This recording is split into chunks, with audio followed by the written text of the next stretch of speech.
Bonjour à tous, j'espère que vous allez bien. Aujourd'hui, on va voir une nouvelle vidéo sur les dimensionnements électriques. Mais aujourd'hui, on va utiliser un logiciel Kaneko BT. J'espère que vous avez entendu parler de ce logiciel. C'est un logiciel de dimensionnement électrique. Il est développé par Colpi. Il permet en fait de calculer les dimensions des câbles, des protections, ainsi de suite. On va essayer, quand vous pensez Kaneko, cette version de 5.1, ils ont développé de nouvelles versions, bien sûr. On va créer un nouveau projet. Si c'est un logiciel, il est très facile à manipuler. Pareil pour la plupart des logiciels fonctionnant sous Windows. Et si vous créez un nouveau projet, il va vous dire de définir votre source qui est composée de quoi, soit c'est un moteur, soit c'est un transfo. Donc si on va prendre un transfo de puissance, on va prendre 630 kVA. Donc c'est un transfo et ainsi de suite. Ça c'est la fiche technique, le nombre de sources. Normalement ça ne doit pas dépasser 2 sources. Ok. Le régime du net, on va prendre un régime d'une heure TT. Ok. Donc on a ici la tension entre phase de 400 volts et la tension à vide et en charge. La tension à vide c'est 420. Bien sûr, on a ici la fréquence, les polarités, 3 pôles plus neutres, et on a les harmoniques ici, et ainsi de suite. On a ici les raisons. Par défaut, le port de pause, il y a plusieurs ports de pause. Moi, j'ai choisi par défaut c'est de 13 sur le chemin de câble perforé horizontal ou vertical. Ok. Maintenant, on va dire ça, c'est ok. Voulez-vous votre source soit calculée? Oui. Ok. Et là, ce sont des indices de révision. Si vous souhaitez, par exemple, réviser sur le projet, vous allez marquer ici, indiquer les dates, et ainsi de suite. Mais là, on ne va pas remplir ça. Ok.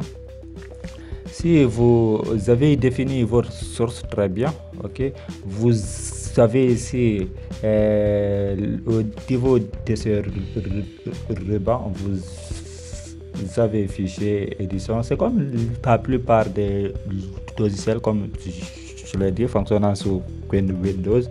Distribution de sources et côté. Là, vous avez ici des boutons, un nouveau dossier, enregistrer, copier, la recherche. Ici, vous avez des boutons qui sont un peu particuliers, c'est-à-dire ils permettent en fait de transformer ce que vous allez décider ici en soit en tableur ou bien en tenue filaire par tableau et ainsi de suite. Maintenant ici vous avez en fait les différents éléments de votre quoi faire, c'est-à-dire il y a combien de tableaux, il y a combien d'éléments qui constituent en fait votre projet ici. Ici vous savez en fait un truc, c'est la partie en fait, c'est ici que le logiciel va vous afficher des messages si vous commettez des erreurs ou si vous avez fait une que vous n'avez pas très bien dimensionné parce que le logiciel en fait utilise la norme française NFC 1500. Donc il faut que vous ayez des compétences sur la norme, bien sûr, avant de commencer de travailler avec ça. Donc vous pouvez consulter ces normes, ils sont accessibles gratuitement en ligne sur Google par exemple. Okay? Donc ici vous avez les informations concernant soit l'ensemble ou bien pour un seul élément. Il vous dit quels sont les courants de course circuit maximal, quels sont les courants de court-circuit monophasé, biphasé, triphasé, ainsi de suite. Donc c'est ici que vous allez, cette partie-là, vous allez dessiner votre schéma. Okay? Pour dessiner un schéma, vous allez au niveau de circuit, insérer un nouveau circuit, va insérer un tableau.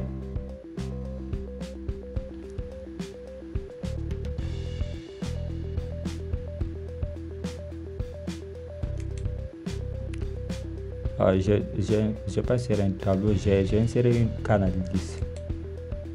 Ok, pour retourner, vous allez faites un clic droit, un nouveau circuit, puis tableau. Ok, maintenant vous allez insérer aussi un autre tableau. Ici, on a inséré deux tableaux. Ici, c'est le jeu de barre du TGBT. Là, je vais zoomer à 100%. Ça, c'est le tableau. Ça, c'est le jeu de barre du TGBT. C'est la source va venir, puis il va distribuer au niveau des différents coffrets qui ont chacun protégé par un disjoncteur magnétothermique. Ici, triphasé avec phase neutre et terre. Donc, par exemple, pour insérer ici des circuits, vous faites pareil, vous faites un clic droit, ensuite un nouveau. Vous insérez par exemple un circuit d'éclairage, vous faites un clic droit, pareil, PC, ainsi de suite. Supposons qu'on a inséré ces deux circuits-là, vous remarquez quoi ici? Au niveau de circuit de prise, ils ont par défaut introduit un disjoncteur différentiel ici. C'est pour les défauts d'isolement contre les contacts indirects. Okay, donc ici, le circuit de PAP. Là, c'est qu'au niveau des PAP, on n'en a pas besoin d'un différentiel. Donc ici, ils n'ont pas sur. Donc c'est un logiciel en fait qui obéit directement aux normes françaises en termes d'installation électrique basse tension. Ok, vous pouvez faire aussi pareil pour l'autre tableau. Comme c'est le début, on va essayer de se limiter avec ça. Ok, donc ici pour commencer, afin de changer en fait la couleur des coffrets ici, il faut en fait essayer de remplir certains paramètres. En fait, il faut commencer en haut, vous descendez vers le bas. Donc vous ne pouvez pas en fait commencer à définir les paramètres de bas vers en haut. Non, il faut que vous commencez, sinon le logiciel va vous dire qu'il faut calculer d'abord les circuits en amont. Ok, donc on va faire pareil. On va cliquer sur le disjoncteur, définir ses paramètres. Voici le disjoncteur général. Il va me calculer la protection contre les surcharges et la protection contre de court-circuit. Il y a le courant de réglage magnétique qui est là, retardé, ou bien les différents en fait, paramètres par défaut ici que je ne vais pas modifier. Il va aussi calculer la section des conducteurs au cas où si vous souhaitez en fait forcer cette partie là, vous pouvez cocher ici puis remplir ici personnellement les données. Mais normalement c'est Caneco qui calcule ici. Tout ce que vous avez quoi faire, c'est remplir la consommation ici. Besoin que ici ça fait, je vais prendre un 40 ampères. Ok, je vais essayer de calculer ça. Et vous voyez quoi, vous remarquez ici était rose, ici donc c'est transformé en vert. Ici la section des câbles d'étant plus 1,5, maintenant c'est 6 mm.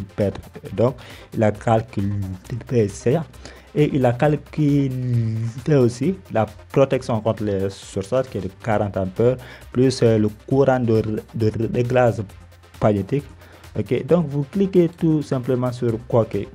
Donc vous remarquez que le système ici s'est transformé, ce n'est plus en rouge, maintenant c'est devenu noir. Ok, donc vous allez faire pareil pour le circuit d'éclairage ici.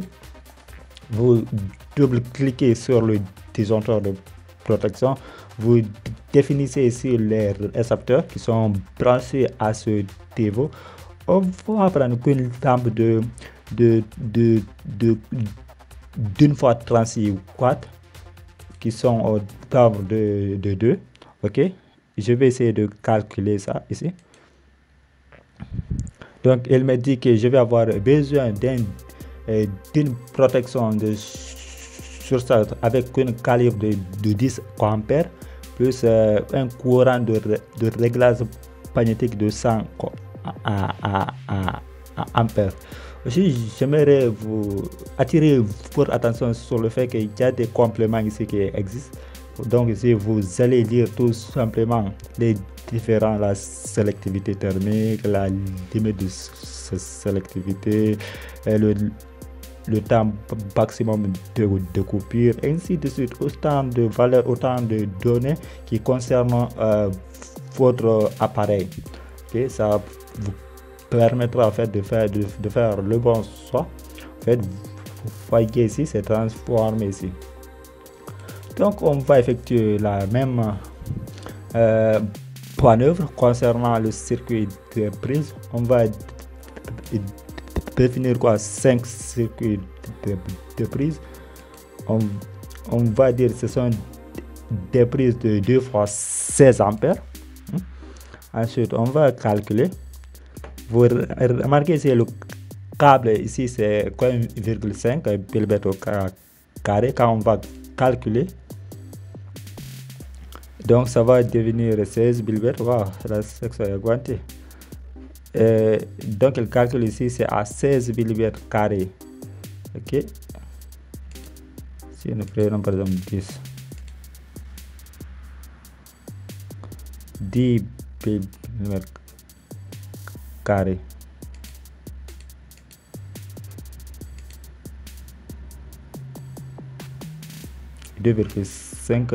et 2 circuits de prise de 2,2 fois 10 ampères.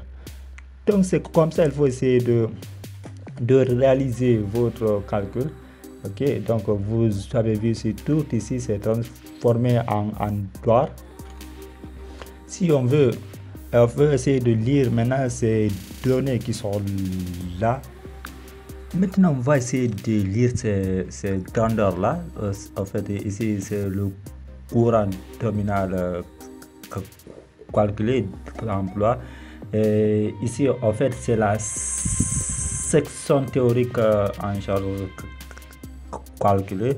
En fait, et ici, on a la suite de tension et 2U qui est là, la suite de tension. Vous pouvez en fait glisser le curseur au niveau de chaque grandeur. Il faut en fait remarquer quelque chose, que ces paramètres ici qui sont là, c'est en fonction du tableau C coin et au niveau en fait de l'autre circuit de prise. Si vous vous déplacez, quoi que vous vous placez au niveau du TGBT, les grandeurs qui sont là, ils vont changer. Ça va changer, ça vous donne les nouvelles valeurs de cette partie là, quoique ça va en fait vous donner les nouvelles valeurs du jeu de barre qui est les chutes de tension, le courant de court-circuit mine, le courant de court-circuit bax. Ok.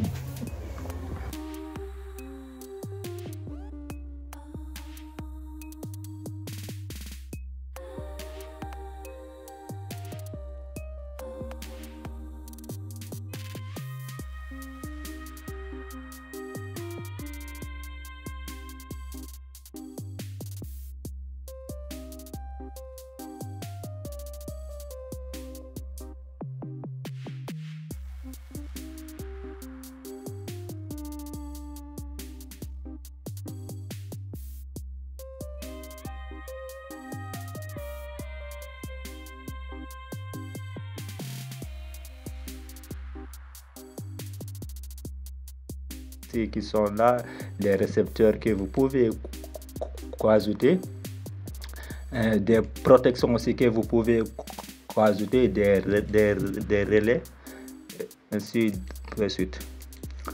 Donc c'est un logiciel qui est quasi intéressant. Elle vous donne les courants de court-circuit qui permettent de déterminer les protections, la longueur maximale et ainsi de suite. Donc par exemple, si vous voulez transformer ce tableau là, vous pouvez cliquer sur d'autres boutons. Il vous affiche ici les différents départs à partir de la source qui est le transfert, qui est deux départs de coffret. Le premier coffret qui est là et le deuxième coffret. Si vous voulez afficher le premier coffret seulement, voilà, ici ça quitte au niveau du départ et ça qualifie un circuit de prise et un circuit de lampe. Donc la prise ne doit pas dépasser une prise et les lampes ne doivent pas dépasser 12. Il y a la norme qu'il ne faut pas oublier, qu'il faut savoir les normes électriques avant de bien vraiment travailler avec ce logiciel là. Donc ça c'est une filière générale. Ça c'est un tableur.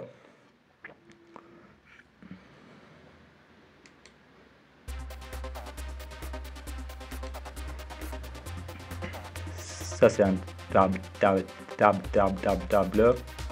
Donc vous savez ces différents éléments.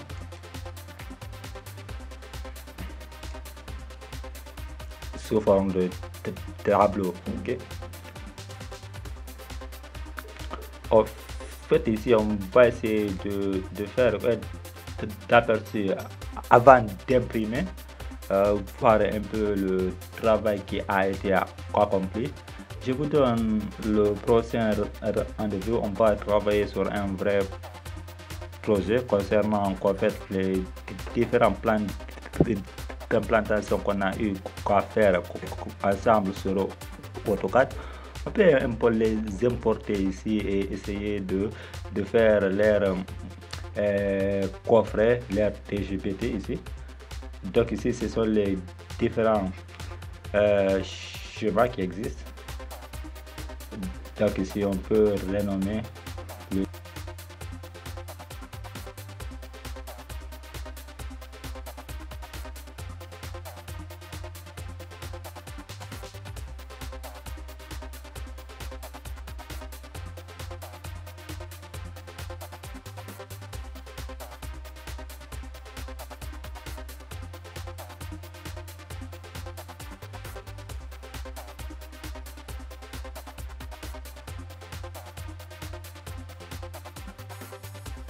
schéma filaire ici à 100%. Donc on peut renommer ça, c'est le régime du nœud, et ainsi ça c'est en fait le TGBT, le jeu de barre, le départ de coffret 1 et 2, et ça ce sont les départs de circuit au niveau du tableau coin. Donc c'est le travail qui est derrière. Si vous êtes dans une entreprise, vous ajoutez le logo, vous remplissez ce truc là. Donc c'était sympa, vraiment. On se retrouve à la prochaine vidéo.